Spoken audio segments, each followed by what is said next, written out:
네, 할렐루야 성도 여러분 안녕하세요. 4월 7일입니다. 오늘도 변함없이 하나님의 말씀 함께 읽고 또 마음에 묵상하기 위해서 함께 하시는 모든 분들 진심으로 축복합니다. 오늘은 우리가 마가복음 15장과 16장 함께 읽습니다. 어느덧 마지막 시간인데요. 마가복음 15장은 예수님의 재판과 또 십자가의 처형과 또 죽음의 내용을 기록하고 하고 있습니다. 겉으로 보기에는 패배처럼 보이지만 실제로는 이 모든 것이 구원의 사건이라고 요약이 되겠습니다. 이제 마가복음 16장은 부활의 사건을 기록을 하는데요. 빈 무덤과 또 두려움 속의 침묵. 그런데 이 모든 것들을 통해서 죽음이 끝이 아니라 부활을 통해 새로운 시작이 열린다라는 것을 잘 보여주고 있습니다. 자, 그러면 마가복음 15장, 16장 함께 읽어보도록 하겠습니다. 마가복음 15장 새벽에 곧바로 대제사장들이 원로들과 율법 학자들과 함께 회의를 열었다. 유대야 최고 회의, 공회, 전체 회의였다. 그런 뒤에 그들은 예수님을 꽁꽁 묶어서 끌어냈다. 그리고 빌라도에게 넘겨주었다. 빌라도가 예수님께 캐물었다. 바로 당신이 유대야 사람들의 임금이란 말이요. 예수님이 그에게 대답하신다. 바로 당신이 그렇게 말하고 있소. 대제사장들은 많은 일로 예수님을 고발했다. 빌라도가 예수님께 다시 캐물었다. 아무 답변도 하지 않는 것이요. 사람들이 얼마나 많은 일로 당신을 고발하는지 보시오. 예수님이 더는 아무런 대답도 하지 않으셨다. 그래서 빌라도는 놀라워했다. 명절 때마다 빌라도는 사람들이 요구하는 죄수 하나를 풀어주곤 했다.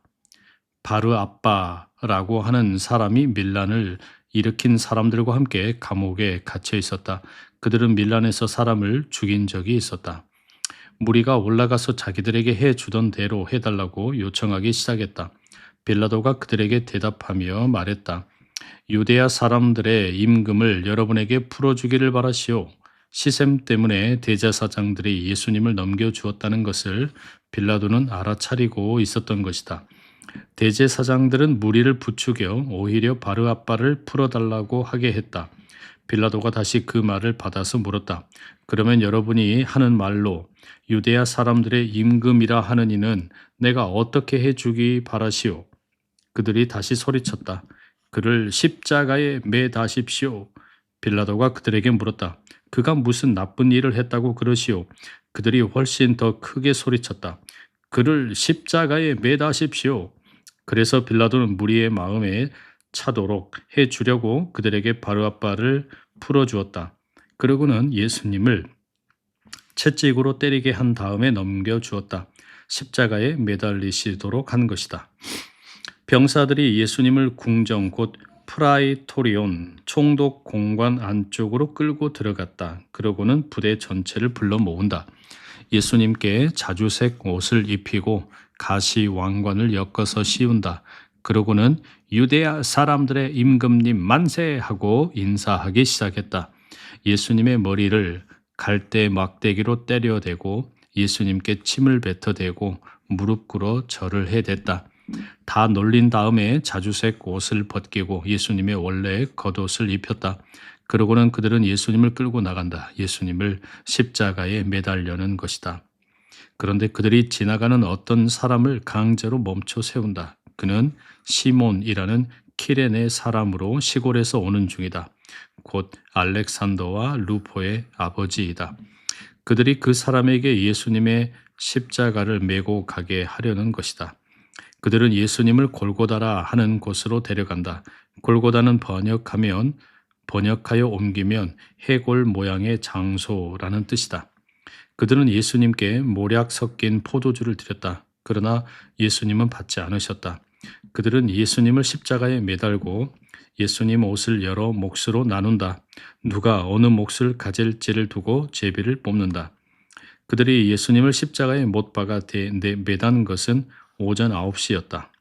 예수님을 벌하는 까닭을 적어놓은 표지판이 있었는데 그 위에는 유대야 사람들의 임금이라 적혀 있었다.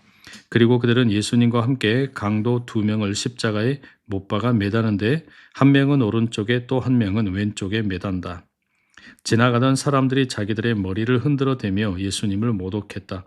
그러면서 말했다. 성전을 완전히 허물고 3일 만에 짓는 사람아, 당신 자신이나 구원해 내봐. 십자가에서 내려와 보라고. 마찬가지로 대제사장들도 율법 학자들과 함께 놀려대며 서로 말했다. 그가 남들을 구원해 냈어. 그런데 자신은 구원해 내지 못하는군. 그리스도 곧 이스라엘의 임금은 이제 십자가에서 내려와 보시라지. 우리가 보고 믿도록 말이야. 예수님과 함께 십자가에 매달려 있는 사람들도 그분을 비방해 댔다. 낮 12시가 되자 어둠이 온 땅을 덮쳐 오후 3시까지 이어졌다. 오후 3시에 예수님이 소리를 크게 내지르셨다. 엘로이 엘로이 레마 사박다니. 번역하여 옮기면 나의 하나님 나의 하나님 무엇을 위하여 나를 버리셨습니까? 라는 뜻이다. 곁에 서 있던 사람들 가운데 몇 명이 듣고서 말했다. 보세요, 그가 엘리야를 부르고 있군요. 어떤 사람이 달려가서 갯솜에 포도 식초를 잔뜩 머금게 했다. 그것을 갈대 막대기에 꿰어 감아 예수님께 마시도록 내밀며 말했다. 여러분은 가만히 있으세요. 어디 봅시다. 엘리야가 와서 그를 내려주는지. 예수님은 크게 소리를 내지르시고서 마지막 숨을 거두셨다. 거룩한 곳 성소의 나눔막이 위에서 아래까지 둘로 찢어졌다. 예수님 맞은편에 서 있던 100명 대장이 이렇게 마지막 숨을 거두시는 것을 보고서 말했다. 참으로 이 사람이야말로 하나님의 아들이었어. 여자들도 있었는데 멀찍이 떨어져서 지켜보고 있었다. 그 가운데는 막달라 사람 마리아, 그리고 작은 야고보와 요새의 어머니 마리아, 그리고 살로메가 있었다. 그들은 예수님이 갈릴레아에 계실 때에 예수님을 따라다니고 섬기던 사람들이다. 예수님과 함께 예루살렘까지 올라온 다른 여자들도 많이 있었다. 어느새 저녁이 되었는데 때는 준비하는 날 곧 안식일 전날이었다. 요셉이 왔다. 그는 아리마테아 출신으로 남들이 우러러보는 유대야 최고의회 공회의원이었다. 바로 이 요셉도 하나님 나라를 바라보면서 기다리는 사람이었다. 그가 용기를 내어 빌라도를 찾아가서 예수님의 시신을 내달라고 요청했다. 그러자 빌라도는 예수님이 벌써 돌아가셨다는 데에 놀라워했다. 그래서 100명 대장을 불러들여서 예수님이 돌아가신 지 한참 되었는지를 자세히 물어보았다. 100명 대장에게 알아보고 나서 빌라도는 호의를 베풀어 요셉에게 주검을 내주었다. 요셉은 고운 천을 사서 예수님을 십자가에서 내린 다음 그 고운 천으로 싸서 무덤 안에 모셨다. 그 무덤은 바위를 파내어 만든 것이었다. 요셉은 그 무덤의 입구로 돌을 굴려다 막았다. 막달라 사람 마리아와 요새의 어머니 마리아가 예수님을 어디에 모시는지 지켜보고 있었다. 아멘. 16장입니다. 안식일이 지난 다음에 막달라 사람 마리아와 야고보의 어머니 마리아와 살로메가 여러 가지 향료를 샀다. 가서 예수님께 발라드리려는 것이었다. 그리고 한 주간의 첫날 아주 이른 새벽에 그들은 무덤으로 간다. 해가 막 떠오른 때였다. 그들은 서로 말했다. 누가 우리를 위해 무덤 입구에서 돌을 굴려 치워줄까? 그런데 쳐다보니 돌이 굴러 치워져 있는 것이 눈에 띄었다. 돌이 엄청나게 컸기 때문이다. 그들이 무덤 안으로 들어가서 보니 한 젊은이가 오른쪽에 앉아 있었는데 흰 예복을 둘러 입고 있었다. 그래서 그들은 깜짝 놀랐다. 그러자 그 젊은이가 그들에게 말한다. 너무 놀라지 마세요. 예수님을 찾고 있군요. 나사렛 사람 곧 십자가에 못 박혀 매달리신 분을요. 그분은 일으킴 받아 살아나셨어요. 여기에 계시지 않아요. 보세요. 그분을 모셨던 자리입니다. 가서 그분의 제자들에게 이렇게 말해주세요. 베드로에게도요. 예수님이 그대들보다 앞서 갈릴레아로 가고 계십니다. 거기서 그대들은 그분을 뵙게 될 겁니다. 그분이 그대들에게 말씀하셨던 대로입니다. 여자들이 뛰쳐나와서 무덤에서 달아났다. 무서워 떨었고 정신을 차리지 못했기 때문이다. 그래서 그들은 아무에게 아무 말도 하지 않았다. 두려워하고 있었기 때문이다. 한 주의 첫째 날 새벽에 예수님이 살아 일어나신 뒤에 맨 처음으로 막달라 사람 마리아에게 나타나셨다. 마리아는 예수님이 귀신 일곱을 쫓아내 주신 적이 있는 여자였다. 바로 그 여자가 가서 예수님과 함께했던 사람들에게 이 소식을 알려주었다. 그들은 슬픔에 잠겨 울고 있던 중이었다. 바로 그들은 예수님이 살아 계시다는 것과 마리아에게 목격되었다는 말을 들었으나 믿지 않았다. 그러고 나서 그들 가운데 있던 두 명이 걸어서 시골로 가고 있었다. 예수님이 다른 모습으로 그 둘에게 나타나셨다. 이들은 길을 돌이켜 남아있는 사람들에게 가서 알렸다. 하지만 그들도 이들의 말을 믿지 않았다. 그런데 나중에 11명이 길에 앉아 먹고 있을 때 예수님이 그들에게도 나타나셨다. 예수님은 그들이 믿지 못하고 마음이 굳어 있는 것을 나무라셨다.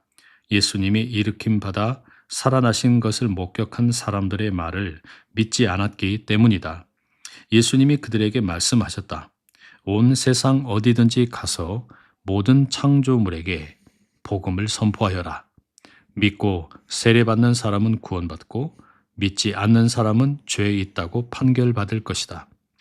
믿는 사람들에게는 이런 징표가 따라 붙을 것이다. 내 이름을 힘입어 그들은 귀신들을 쫓아내고 새 언어들로 말할 것이다. 또 두 손으로 뱀을 집어들 것이다. 또 목숨을 앗아갈 독을 마셔도 아무 탈 없을 것이다. 건강이 좋지 않은 사람에게 두 손을 얹으면 건강해질 것이다. 이렇게 주 예수님이 그들에게 말씀하시고 나서 하늘로 들려 올라가셨다. 그리고 하나님 오른쪽에 앉으셨다. 제자들로 말하자면 그들은 나가서 어디서나 복음을 선포했다. 주님이 함께 일하셨고 뒤따르는 징표들로 그 말씀을 굳게 뒷받침해 주셨다. 아멘. 성도 여러분, 오늘 우리가 마가복음의 맨 마지막 2장, 15장과 16장 말씀 함께 읽었습니다. 이 두 개의 장 가운데 한 두 구절 정도 좀 묵상하면 좋겠는데요. 15장의 31절입니다. 마찬가지로 대제사장들도 율법 학자들과 함께 논려대며 서로 말했다. 그가 남들을 구원해냈어. 그런데 자신은 구원해내지 못하는군. 십자가는 실패처럼 보입니다. 그러나 실제로는 사랑의 절정입니다. 우리는 십자가를 단순한 사건으로 바라보고 있는지 아니면 내 삶을 바꾸는 중심으로 붙들고 있는지 점검을 해봐야 하겠습니다. 여러분에게 십자가는 어떤 의미가 있습니까? 가만히 묵상하는 그런 시간이 되면 좋겠습니다. 두 번째로 16장 6절의 말씀입니다. 무덤에 찾아갔던 세 여인에게 무덤 속에 있던 한 젊은이가 말합니다. 나사렛 사람 곧 십자가에 못 박혀 매달리신 분을요. 그분은 일으킴받아 살아나셨어요. 부활은 과거의 사건이 아니라 현재의 삶입니다. 성도 여러분, 나는 부활의 소망으로 살아가고 있습니까? 두려움 속에 머물러 있는가? 아니면 복음을 전하고 있는가? 우리 자신에게 한번 가만히 물어보시면 좋겠습니다. 부활의 소망이 없는 십자가는 그저 끔찍한 형벌일 뿐입니다. 그러나 십자가 이후에 부활이 있기 때문에 온전한 복음의 완성이 있습니다. 이 부활의 승리와 함께 오늘 하루도 멋지게 살아내실 수 있기를 축복합니다. 이제 우리에게 주신 마가복음 15장, 16장 말씀 붙잡고 기도드리겠습니다. 사랑하는 하나님 아버지, 오늘 마가복음의 15장, 16장의 말씀 함께 읽도록 허락해 주심에 감사합니다. 자기는 구원할 수 없다 비웃는 종교 지도자들의 모습, 누군가에게 십자가는 실패처럼 보입니다. 그러나 그 십자가가 하나님 사랑의 절정임을 믿습니다. 우리 모두에게 십자가가 단순한 형벌이 아니라 나 자신의 삶을 바꾸는 중심이 되게 하여 주시옵소서. 또한 주님, 부활의 사건, 예수님이 살아나신 이 사건이 과거의 일시적인 한 번의 기적이 아니라 오늘도 계속되는 현재의 삶이 되게 하여 주시옵소서. 더 이상 두려움 속에 머물러 있지 않게 하여 주시고 복음을 전하며 살아가는 우리 모든 부활의 증인들 되게 하여 주옵소서. 예수 그리스도의 이름으로 기도드립니다. 아멘. 성도 여러분, 오늘도 함께 해 주셔서 감사합니다. 남은 하루도 좋은 날 되시고 내일 더 건강한 모습으로 만나 뵙겠습니다. 사랑하고 축복합니다.